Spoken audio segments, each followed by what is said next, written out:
Where did we finish up in your last one? I can't remember. I can ask you. I said the latest one only just came out this morning. So, do you remember at all, Hudson? We were just talking about. We were in Australia. But, Oh, yeah, you come to Australia. That's yeah. right. And we've been up on beach mission. Yes. Yeah. Nice. And then, yeah, that's right. Yeah.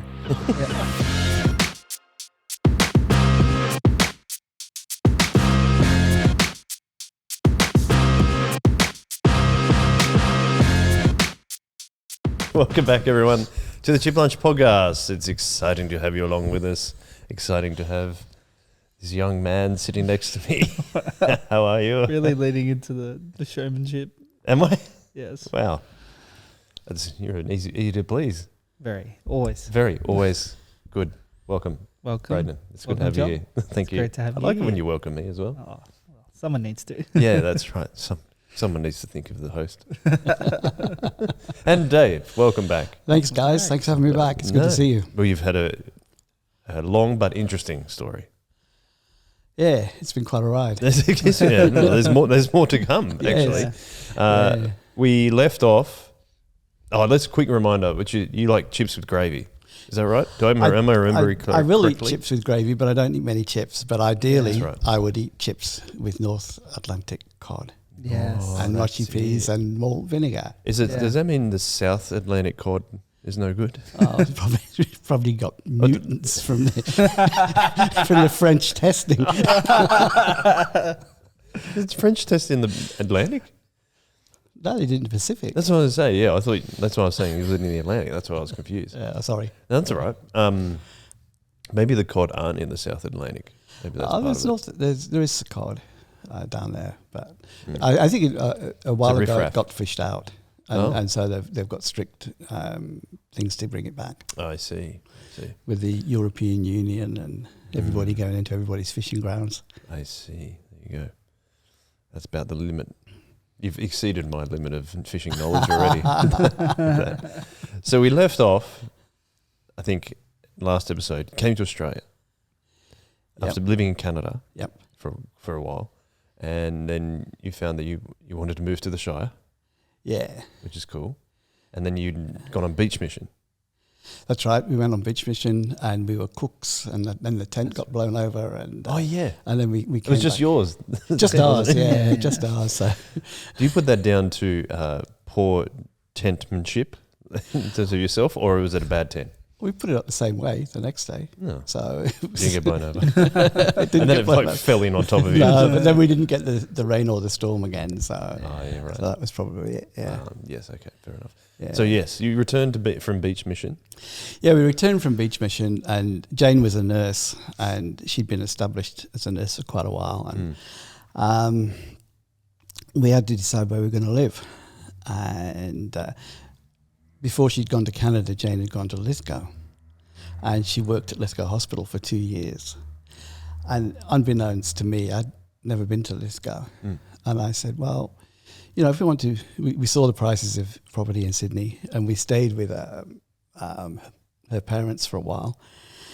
And then we went up to Lithgow, and she'd spent a couple of years working in the hospital, but weekends helping some Christians build a campsite and planting pine trees and all this. And so we went up there with the half expectation of me going to live in Lithgow.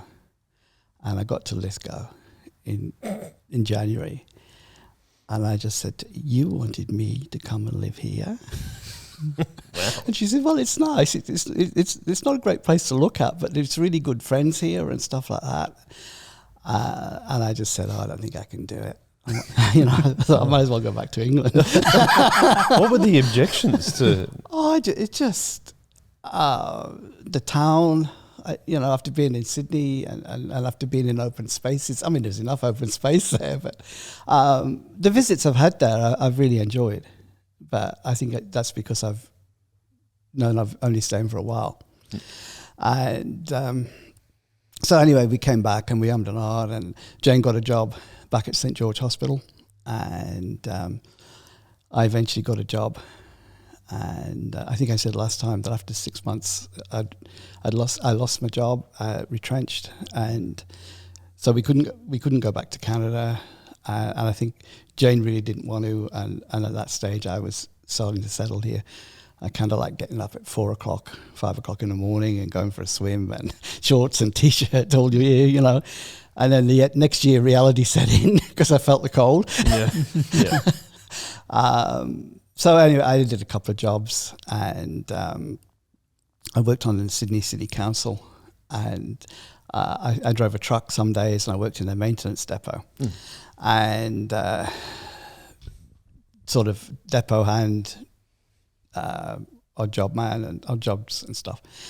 And I was great getting to the depot in Ultimo, and I could go to places from Ultimo to Surrey Hills or to King's Cross, but I couldn't go from one side of the city to another. So I would have to, you know, in those days there's no GPSs or anything, you know, and so if I was in the Cross, I'd go back to King's Cross to Ultimo. To go to Redfern. Really? Had to return to base. Yeah. And so I often got lost, and that was quite testing times. I did that for about 7 years, and during that time, we'd had 3 kids, 2 girls and a boy. 1985, 1986, 1987, we had our kids, and sorry, I turned that off. That's all right. And all that time, we'd be sort of thinking, what are we going to do? Where are we going to go? And Jane was a missionary kid, and I either wanted to be a minister or a missionary, preferably a missionary. And we talked about quite seriously about going to SMBC. But then I thought, how do I do that with a mortgage and 3 kids?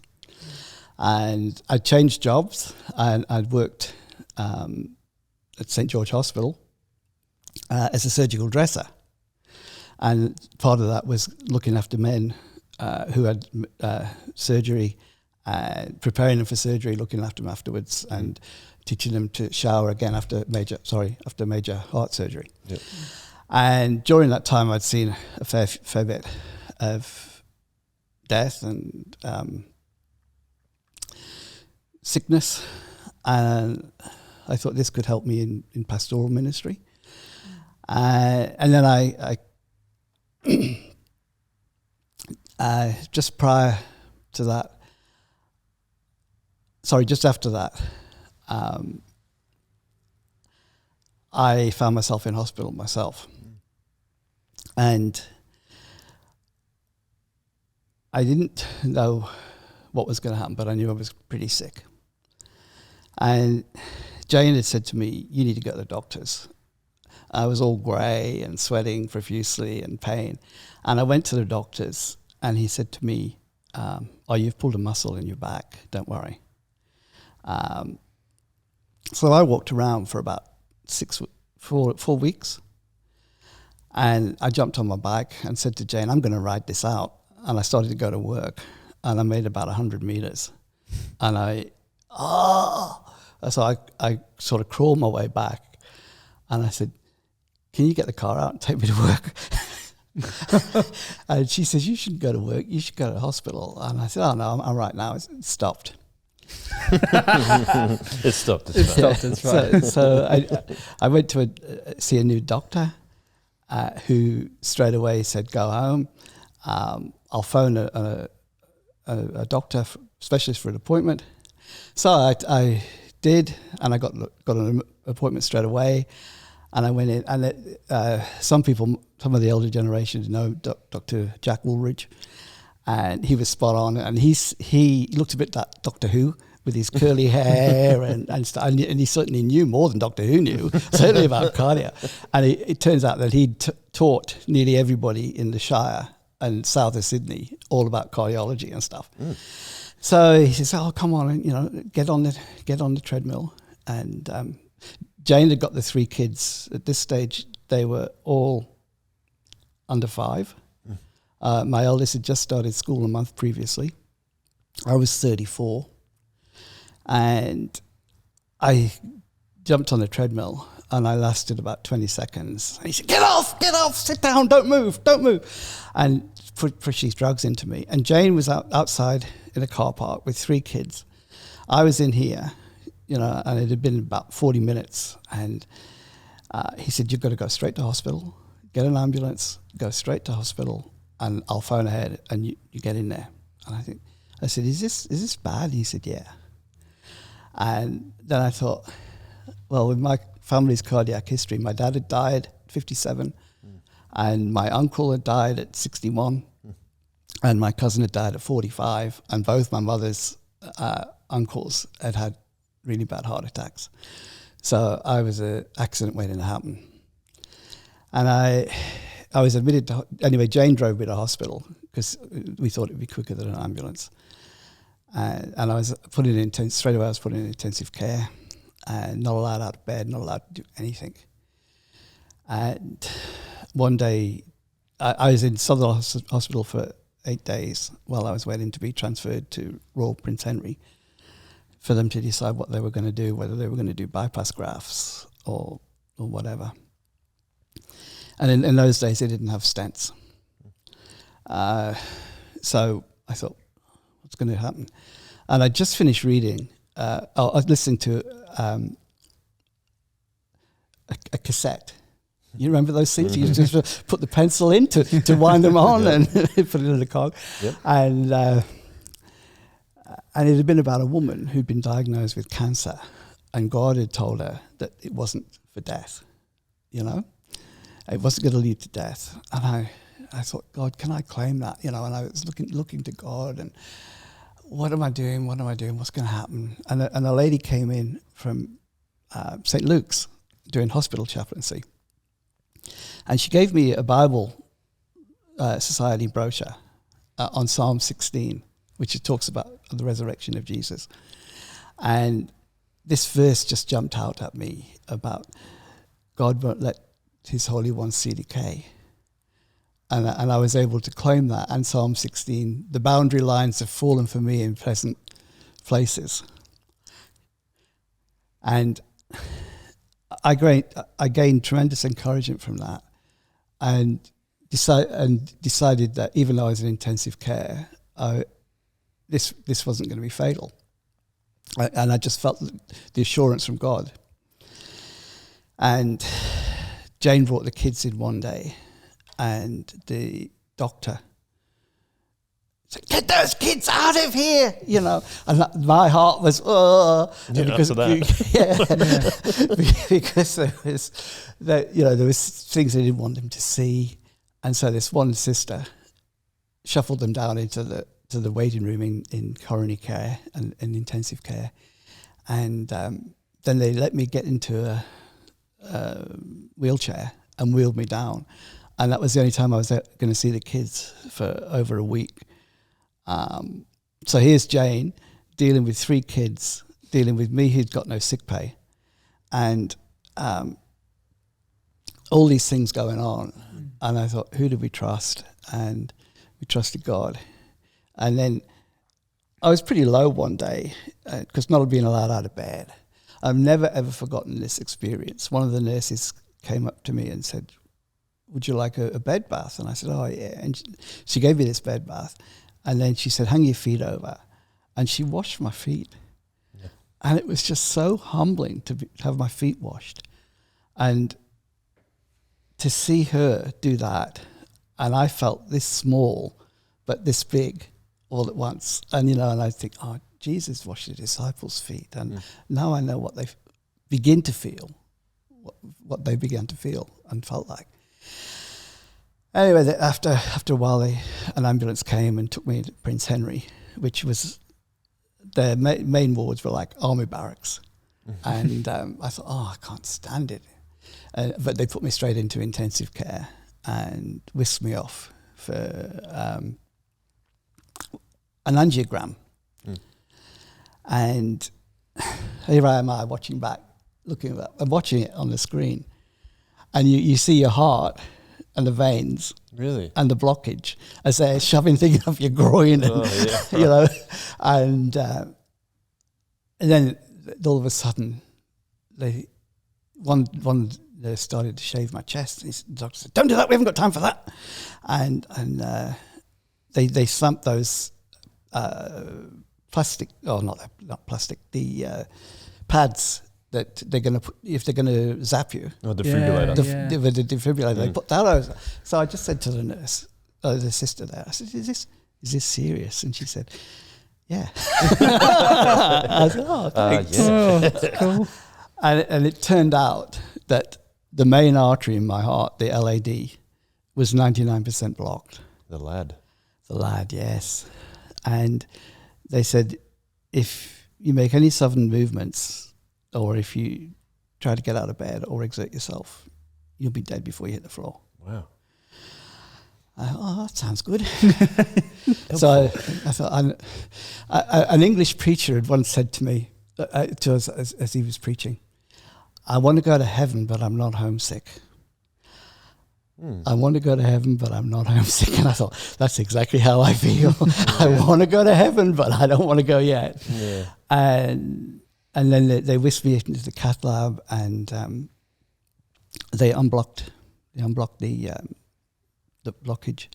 And in those days, as I said, they didn't have stents. They just had an air balloon, a balloon that they inserted. And the blockage came down to about 35%. And then I was put in close care, in coronary care, and then I got moved into the barracks with about 30 other patients, and I think Field hospital. Yeah, and I thought, gee, everybody in here is so old, and after a couple of days, I was allowed to go home, and after about a month, I went back to work. And the same thing happened again, and I was whisked off. Again. Yeah, I was whisked off to intensive care, and then after a few days, put back in Prince Henry, and they said, "We don't want to do a bypass because of your age,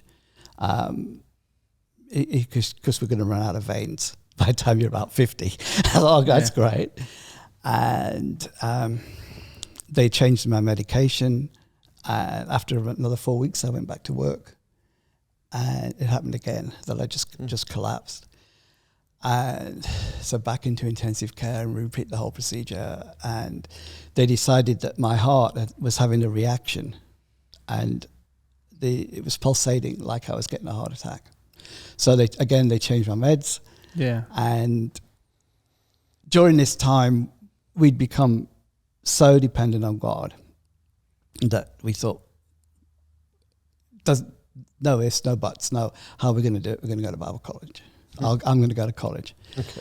And Jane was right behind me, and she said that she'd, with the kids, she worked casual nursing shifts, and after a couple of years, the Fellowship of Congregational Churches accepted me as a candidate, and I was a student pastor at Miranda Kongs, and I was going to go to college for 2 years. So I quit my job, went to college, and then on the second week they'd said, "We've decided the 2-year diploma isn't enough for you to be a minister. So you'll have to come back next year and do the Bachelor of Ministries course," which was a new course. And so I said, okay. And then I thought, I was denied Oz study for some unknown reason. And I thought, what are we going to do? And I shared this with the mate at college. Can you pray? Because one thing at college, SMBC, we were really taught to pray and pray often and pray together. And the next day, I was given a check that would have made up for Jane's Oz study and my Oz study for the year.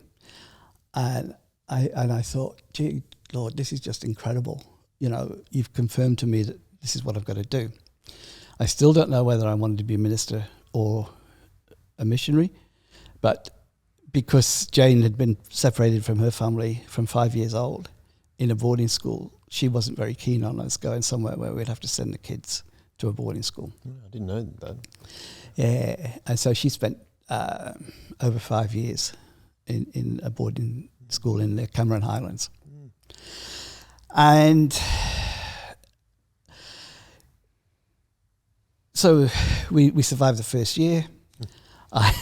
I turn up and go to college, and the Bachelor of Ministry is a new course, but I had to virtually redo the whole of the first year at degree level. Yeah. So I got exemptions for some things, but and I thought, well, God, this is a waste of time, isn't it? But several people supported us, and we would get boxes of food or boxes of fruit and veggies or money put in them, and it was just a really exciting ride because we just knew that we were where God wanted us to be, and that He was providing for us. Kept showing that, yeah. Yeah, and I kept thinking, God, I've let you down so many times, and yet you're so faithful to me, And I think I'm not a super saint. I'm not, I can do good and I can do as bad as the next one, and I kept understanding God's grace, which was something that I'd never really seen growing up, and the authors like mental blanks. I'll come back to it. Tim Yancey writes a lot about grace, and I understood grace. And one of his books, The Jesus I Never Knew, which was a bit later, that had a profound impact on me. And reading John's Gospel and seeing Jesus as the Jesus I'd never known. And that brought back a lot of the experiences. Anyway, back at college, come to the semester break, and one of my close friends here had I was in his wedding as the MC. And he and his wife and us were close, and a bunch of us from college went down to break for a break at the end of the first year. And they had a holiday house down near Lake Conjola. And we're driving down, and we're coming to Berry, and I hear bang, and my whole car and everything just went kaboom. Just like that. So sorry, eventually, the image of just his car exploding. In Berry especially. Yeah, Berry. Yeah, what do you do? The choice of one.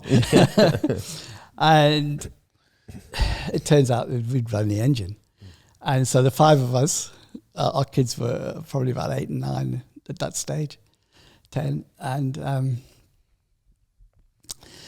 So we phoned somebody who lived in Lake Conjola to go all the way around to my friend's place, and then him and another mate came and picked us all up, and then we were hit with a $3,500 bill for the car, and we thought, how are we going to pay that?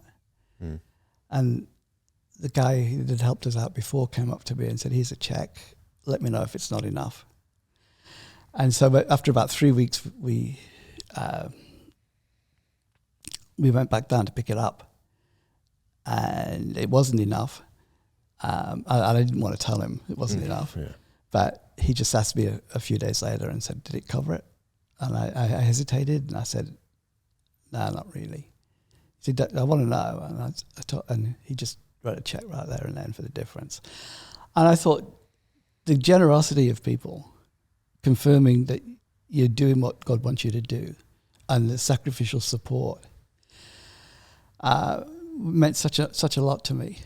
And going through college, there was several things that were not disasters, but were very, very difficult. And at one stage for a year, after everything was paid, I had $10 a week left over, and 7 of that went on my weekly rail ticket.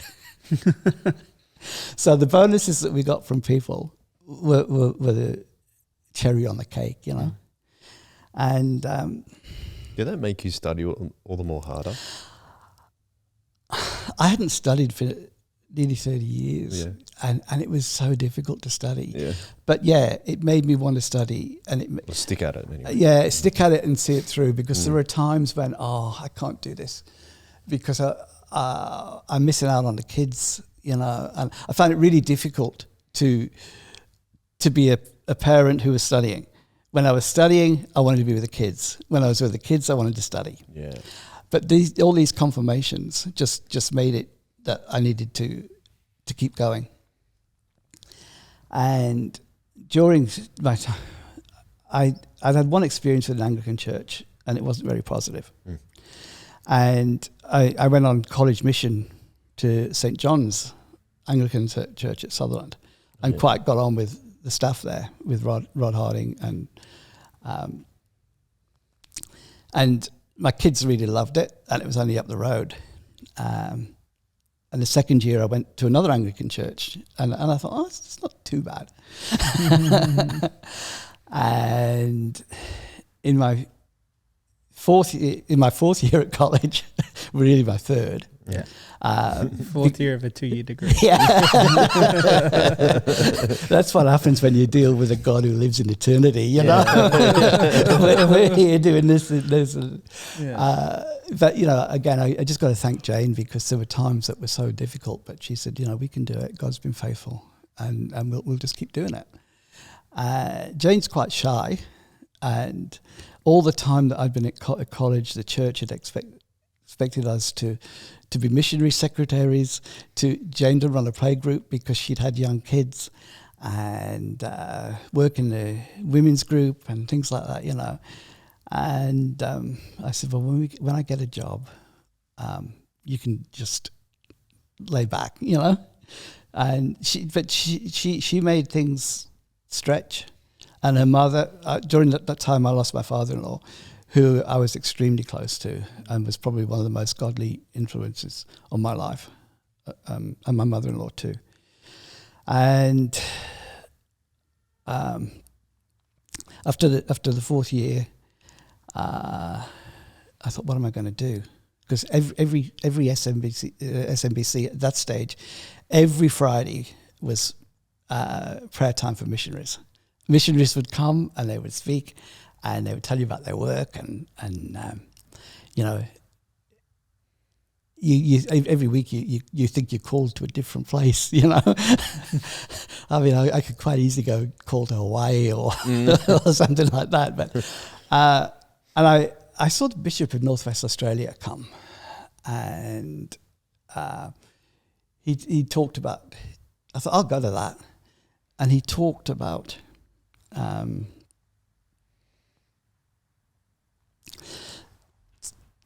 the ministry in Northwest Australia, how vast it was, how wide apart it was, and how hard it was. And that's something that never left me. And I felt like, God, if you want me to go there, then that's fine. And at the end of the year, we decided that I'd spent the last year of my year working here at Miranda Congregational Church as a student, and they put me on for 2 years after that. So I worked here for 2 years, always thinking about Northwest Australia. And after the 2 years, I had a great time here as part of the team ministry. After the 2 years, they decided that they could no longer afford 3 pastors. So I went back to St. John's and worked a day a month for them. There's a bit more than that, but that was the agreement. And Jane worked for 4 days a week, and I looked after the kids, which was kind of fun. It was a great year looking after the kids and working part-time. And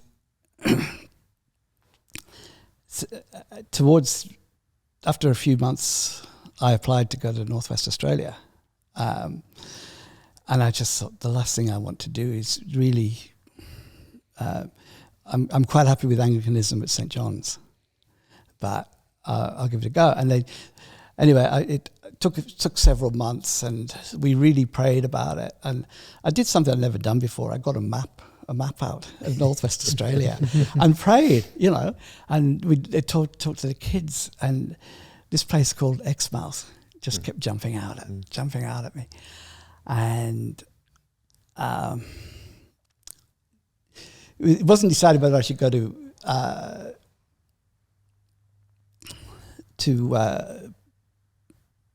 prison ministry, chaplaincy, the priesthood, or missions to seamen. And anyway, after the bishop checked up, I mean, I've never felt so grilled in all my life. And friends of mine have never felt so grilled. But afterwards he said, you can come to the cathedral in Geraldton and work there, and for 2 years. And he said, but the only trouble is we can only pay you half wage. I thought, oh, here we go again. You know, ministry in some places is a 2-for-1 special. now it's 2 for 50% less. And anyway, we thought it through and thought, well, God's all this preparation that we've been through is what God had been preparing us for. And there were times that I doubted. There were times that I was really humbled that God provided and just reinforced with a word of scripture. I could share 1,000 scriptures, and incidental things that just confirmed that was where we would go. St. John's had a slave auction where people sold, like you'd say, I'll give you 4 hours IT instruction. I'll come and clean your house for 4 hours. And people paid for that. And there was something wild going on. Yeah, I was like, slave auction. Yeah, I've got to keep people's attention. And then at least we got the title. Bible study groups would volunteer to clear a yard, or something like that, and they raised thousands and thousands of dollars for me and my family to go to Australia. We went on the Indian Pacific because it was cheaper. Nice.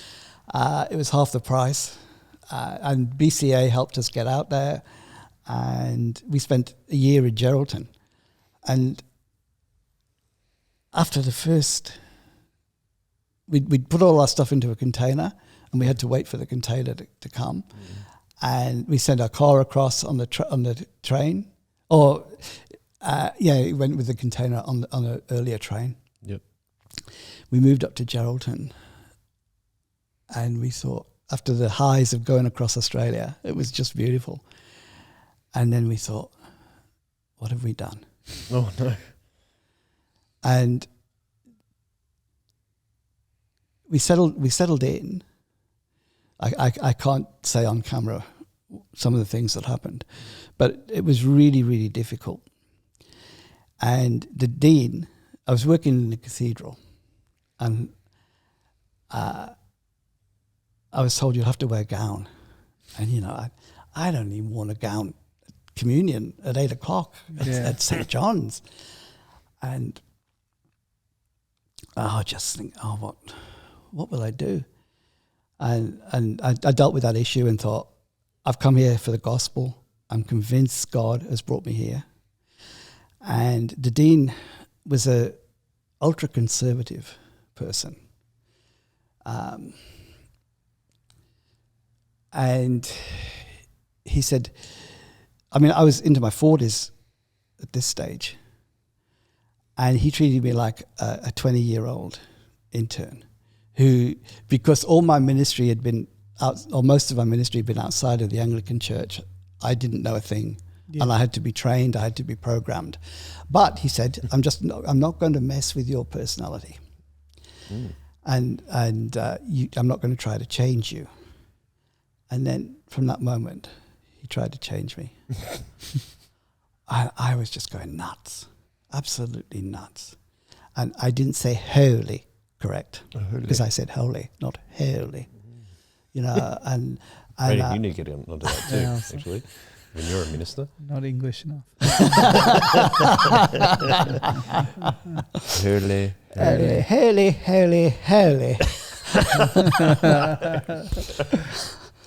And I didn't preach right, I didn't speak right, I didn't stand right, I didn't look right. I didn't keep my pen in the right place so that people couldn't see. People needed to know that I had a pen that I could write something down. I said, I've got it, it's in the inside pocket, but it wasn't right. And I did a funeral, and he came and watched it. And then he said, when you came to greet the grieving family, you didn't have your pen showing? I said, well, I had my pen here, but they need to know. They need to know that they can ask you a question and you write it down. He said, and then you walked down the aisle, and when you bowed, I said, these are your seats. And he said, you don't go, these are your seats. You go, these are your seats. with this bow that, you know, and the arm action that would have got an Oscar, because it was just, and I thought, well, this is funny. Who's doing that at a funeral? Wait till I'll tell you some things off air. Oh, yes. Uncut version. Yeah, Patreon. And they had Geraldton.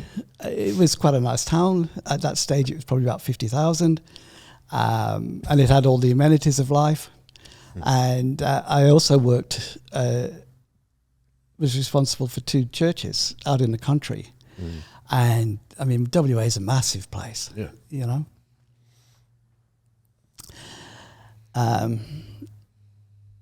So on my drive up from Geraldton for the first holiday, we'd driven for about 2 or 3 hours, and then we drove over a cattle grid, and it says, welcome to such and such station. And then 2 hours later, it says, you're now leaving such and such station. And that was a small station. Wow. You know. And so everything was right apart. But I really loved going to the town of Greenough and Walkaway, because these were really interesting places, farming community. And so I go down there. I go to each one once a month. And at Walkaway, at Greenough, the guy who played the organ could only play everything in waltz time. Okay. And so, thank God we didn't sing choruses, because you know, I don't know if you've ever tried singing Amazing Grace to waltz time, but it's pretty difficult. And so, you know, 10 or 12 people would go off in all these different directions, and I'd try and lead them back in. But I loved it, and there was a real spirit there. And so those 2 places were our escape. And I connected with a lot of people in the ministry, and I kept putting up with all the personal attacks and the attacks on what I wasn't doing and what I should be doing. And they wanted me to go to afternoon prayer every day. And people, you know, one person would turn up, or some days nobody. And it was just, I couldn't do anything. I had to wear my dog collar. I taught scripture, and I had to wear my dog collar to scripture. Talk about alienating kids. And hospital visitation I used to have to do twice a week, and nursing home services. And I loved all of those because I was in ministry on my own. But I could never be myself because I had this dog collar around my neck. Mm-hmm. And it was like a personality transplant, you know? And Jane started to get really unsettled. And I was doing a communion service one day with the dean, and I got my gown on, and it was caught up. The gown was apparently caught up underneath my trousers. And he just, as we're going around giving communion, he said, "David, drop your dress." And I just turned around and said to him, "Not for you, sweetheart." In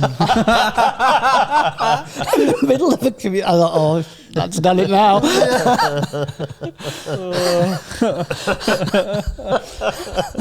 And I just thought, "Oh, I shouldn't have said that." No. And I shouldn't have said it. And Jane's mum would come over, and she'd seen how unhappy we were, and she said, "You need to get out." So I talked to the bishop, and I said, "You know, you brought me here for change." and it's just really throttling us, and we can't cope. And he said, well, I'll try and find you somewhere else. If we can't sit down and talk it out, then I said, no, I can't talk it out. So I resigned from there with about 4 months' notice. And in the meantime, we went up to Port Hedland, and we decided that we didn't want to live in Port Hedland. Karratha was okay because it was big enough, but I've always wanted to go to Broome, and then I was offered a position in Broome, but I just knew that wasn't right. And about 3 or 4 weeks before I was to leave at Christmas, he said, the minister at Exmouth is taking long service leave. Do you want to go and cover for him for a year? And I said, Exmouth, that sounds familiar. And so, I said, we'll go up and check it out. So we went up to Exmouth and checked out. And it's only a very small town. It was a bigger town of about 8,000. There was a Navy base there, the Harold Holt Memorial. Naval, quite apt that it's right on an ocean. Yeah, it's like Jesus. That's what I was going to say. And it's a bit on the nose, but yeah. go with it. You can always edit that out if you want to.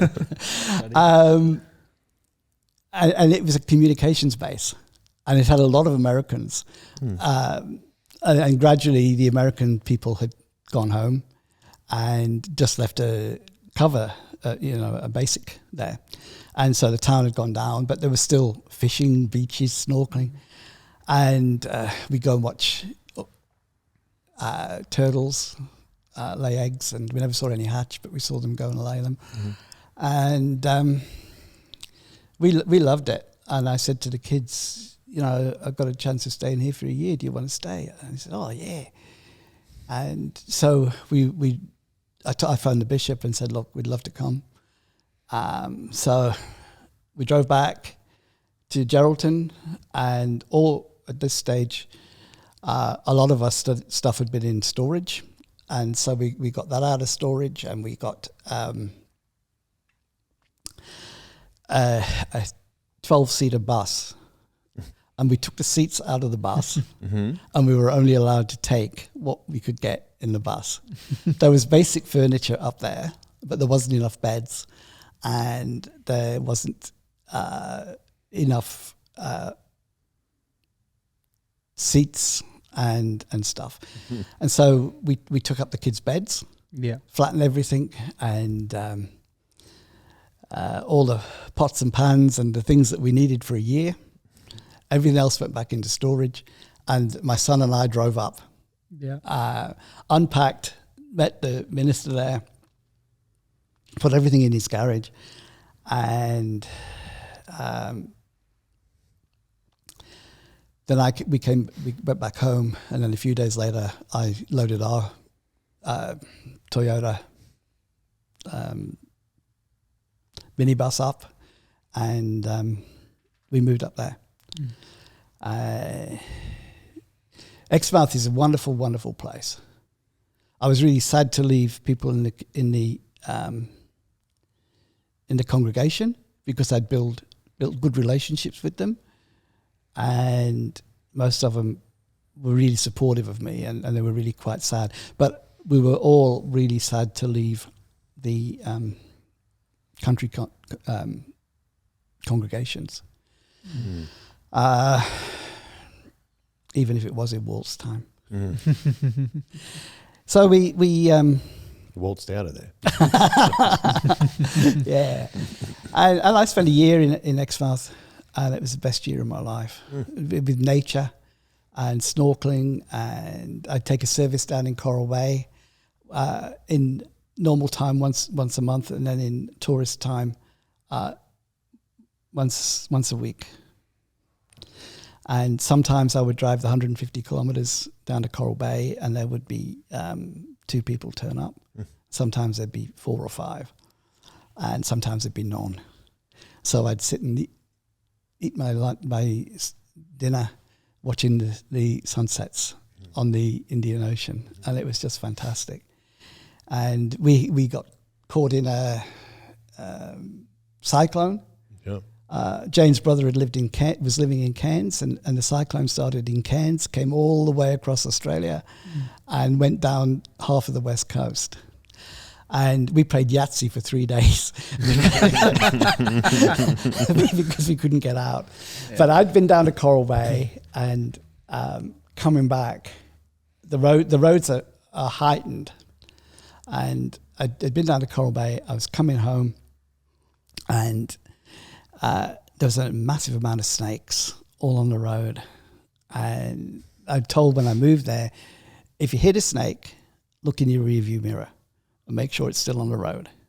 Because if it's not, it'll have come up into your engine or it'd be on your wheel arches or something like that, you know. And unfortunately, I hit a couple of kangaroos during my trips there, and that wasn't a very nice experience. No, that can't be good. And they do so much damage to the cars. Because they're all just muscle. Yeah. They're also Yeah. And so dumb. Yeah, they are. They are. The experiences I've had driving, where they jump in, like they jump towards you. Yeah, they look like they're going to jump away from you, and then they just decide to jump in front. And it's like, there's nothing you can do. People had hit emus. And it used to, it was roadkill smorgasbord. And there was a mound of eagles. What are they? Wedge-tailed eagles and crows. They were all fat. They were all well-fed. And going across Australia, you know, in the telegraph line, they all nest up there and stuff. Anyway, and one of the people down in Coral Bay owned a glass-bottom boat, and they'd take us out as a family, and we'd go there, or we'd go to a place called Turquoise Bay. You should look it up. And it's white sands and aqua water and little bommies of tropical reef. And you just walk off the beach into the water and swim for about 10 yards, 12 meters. And you're seeing nature, you know. Yeah. And so that was great. I'm just looking at pictures of Turquoise Bay right now. Oh, okay. It's beautiful. Yeah, it is. It's great. Yeah. And the scariest thing is we met a family who'd got a boat, and you know, lots of people go around Australia. Some of them go there for 2 or 3 or 4 months, the snow geese. But this one young family came to church, and we clicked, and he took us out on his boat, and we're walking towards his boat. There's a national park there, and so we parked in the national park, and we're walking towards this boat, and we're all talking, and my daughter, who was about 15 at the time, I just happened to look up, and I said, "Mel, don't move." What? I said, "Don't move." And her foot was literally in the air, and there was a king brown snake about this wide. And I just said, "Stand still." And fortunately, because of the vibrations, it just moved away. And if I hadn't seen it, she would have put a foot on it. And I just thought, oh, thank God, you know, that you watched over her and protected her. And then we went out on the boat, and we caught some fish. We put them over the side, and this guy's 2 young kids were running around, and then all of a sudden we heard a shh, and there's a shark come right up to the boat after the fish. So we pulled the fish in, and I'd been fishing, and sharks would try to get your fish. The Spangled Emperor, and they were this big, and they were so fresh, beautiful. If you could get them before the shark took them off you. Better than North Atlantic cod? Oh, better than North Atlantic cod. And plenty more supply too. And one of the guys was the fisheries guy, so he knew where all the fish were. Right.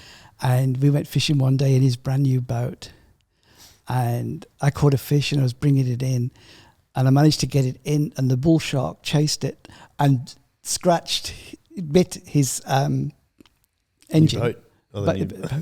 And scraped all the paint off his engine. So let's get out of here. It's like never inviting Dave again. Yeah. And then one day I was out with them, and we'd been snorkeling and we'd been fishing, and they said, "Oh, let's stop for a swim and a snorkel here." And a couple of minutes before, a bronze whaler had gone past, and I said, "Are you coming, Dave?" Yeah. I just can't get my mask right, you know. No, he said, "Oh, you better hurry up because we're only going to be here." And I'm looking around. And he said, "Oh, don't worry about that. It's long gone." I'll take your word for it. But it was just beautiful. I remember one day I was standing in my garden in Geraldton, and next to a bush, and there was 2 doves sitting there, and then all of a sudden I just heard this almighty crash, and an eagle had come down and grabbed the bird right in front of me, and next to me, and then took off with a dove. I thought, David Attenborough, eat your heart out. So he might take you next. So I'm going inside. Can I ask why you, like a couple of times there, you've mentioned nature. Like, why is that?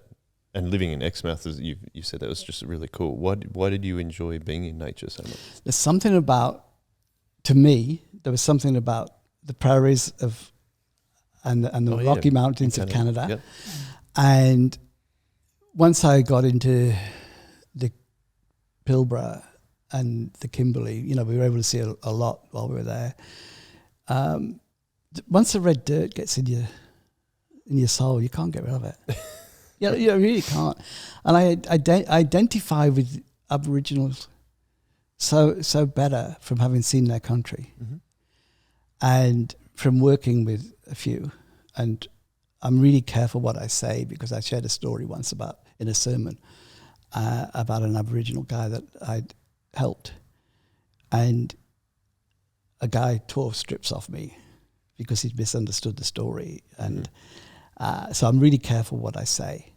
But I met with some people who'd been through terrible stories and life experiences, and one guy had gone on to become a minister. He was taken from his parents at 10, and they had nowhere to. The people that took him had nowhere to keep him, so they put him in a male prison overnight. And then fortunately, he managed to put everything behind him and go on to be a really successful minister. And going through Roebourne, we saw these people who were, they sit out in the sun and all they have to do is drink. But in Roebourne, there's a prison that the police had, and there's a cross, and around it is a circle, and right in the middle of the cross is a station where one officer would stand, and around the walls there are chains and leg irons, and they're still there today. And I walked in there, and so he's got 12 prisoners all chained up for futile little crimes, and one police officer who just watched them so they couldn't get away. And I saw the despair and the desperation of those people, and my heart bled, and I just had some identity with them, and some of the beauty of the creation up there and the seasons, getting caught in cyclones, it's a bit scary, and we were fortunate it was only a low category cyclone, but one several years before it totally wrecked Exmouth, totally floored it. Right. And the power of nature. But I just loved it. Kangaroos and the lizards, and not so much the snakes,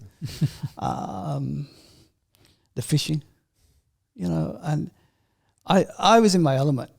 I was a bit burnt out after a year in the cathedral, and to be in such a place and to meet with God and just walk along the beach and see the the pristine creation. And, many times I'd see sea eagles catch fish, and it's just great to be there. And we were coming to a time where we had to decide what we were going to do. I had conversations with a church down in southwest Australia, and south of Western Australia, sorry, and they looked like they were going to call me, which is what the independent churches do. You get a call, and then they started talking to me about my theology of the second coming, and because I was amil and not pre-mill, they said, "Oh, that's it. You can't come and teach. You can't come and teach our congregation. I'm sorry." Oh, okay. So the bishop asked me to go up and check out Port Hedland, and so we did, and we drove up. Our kids, we lived about 2-minute walk from the swimming pool, open air swimming pool that you could swim in all year without getting cold. And our kids had done swimming, and they got chosen to go to Port Hedland. Port Hedland was about 8 hours drive away. And we met, they came back, and we met them on the turn-off from their main highway to Karratha, and then drove to Port Hedland. And we checked out the church up there. And our first impression of Port Hedland was the piles of salt and all the mining and churches there. Guys were on 12-hour shifts, seven days a week. The churches couldn't get people in because of their shifts and stuff like that. And we got out of the car park, and we had shoes on our feet. It's 45 degrees, and our feet are just so burnt. And the Aborigines get out of their cars, they get pull up in their little Holdens and stuff, and they get out of their car barefoot, and they just walk off as if we're walking on cold sand, Yeah. There's a McDonald's, and in Exmouth there's no McDonald's. One's 9 hours drive and one's 5 hours drive. Take your pick. And so we always got out in school holidays and said, do you want to go to Target and McDonald's, or do you want to go to Kmart and McDonald's, because it's two different directions. And we just knew that it wasn't for us, Hedland. And the kids said, please, Dad, don't go there. Don't take me there. So the bishop came up and he said to me that he would look at ordaining me as a priest, and would I stay in Exmouth? And I really wanted to stay, but our eldest was year 10, and that would have meant her going down to Perth. And there's one plane a day into Perth at Exmouth, or a 13-hour drive. So we chose, reluctantly, I said no. And I thought, what am I going to do? And then Rod Harding, the minister at St. John's, called me up and said, did I want to come back and be his assistant? And I said, what? And he said, I've been thinking about it, mate. And you tick all the boxes. We know what we're getting and stuff. And so I told Jane, and then I mentioned it to the kids, and of course they were wanted to be on the next plane home. So Rod flew over. Oh, wow. I had a job interview sitting on the beach. Okay, that makes a bit more sense. That's pretty good. I was like, oh, that's a bit of a drive for a job interview. Oh, okay, yeah. Everything went from there. And so started shipping my stuff down to Geraldton. Trucks would often come up and have nothing to go back. So we put the stuff that we needed to take, and I did a Christmas Day service and left, and that was a huge wrench, because I'd seen people come to the Lord, and I'd seen people come closer to God, and to accepting God, and I'd seen people grow in God, And I was really, really happy, I think, you know. I don't think, I know, I was really, really happy. But I knew I could never be happy because my kids, they were in 8, 9 and 10, and they'd come home and I'd say, what did you do today? And, we did English. And I said, what did you do for English? We watched Mr. Bean. I love Mr. Bean. But yeah, I love it, but not much English in it. And you know, the teacher was up there for the lifestyle. And all he wanted to do was get out and go take his boat out and go fishing. And so we just realised that we had to come back and we had to give him some specialness. So with a heavy heart, I left and I called it at the cathedral. And the guy who'd succeeded me, and I'd wrestled for 12 months. And I really don't want to sound big-headed about this, but I knew that God wanted us there. But I thought, what God, why did you bring us here? And the student, the guy who succeeded me had been there a year, and he said, you might think your time here was very difficult and wasted. He said, but I would not have been able to do anything that we've done if you hadn't broken all the ice. Wow. And I say that humbly because it wasn't me. You know, it's God who used me. And he can use the mouth of an ass to do his work. So he can use me and he can use you. You just have to be willing and available and learn to forgive yourself when you stuff up. But more importantly, learn that God forgives you. So we flew back, shipped our stuff on the container and flew back. That was January 2001. Back to the Shire. Back to the Shire. Well, that might be a good place to just finish on this episode, but we'll have you back to hear about moving back to God's country. God's country. There was a Solies video way back in the day that they did about Slocker, and they did it all about like they made it the competing suburbs of like Gymea, Kirrawee, Grays Point, I think, and they're like, if the Shire is God's country, then surely Gymea is his master bedroom. So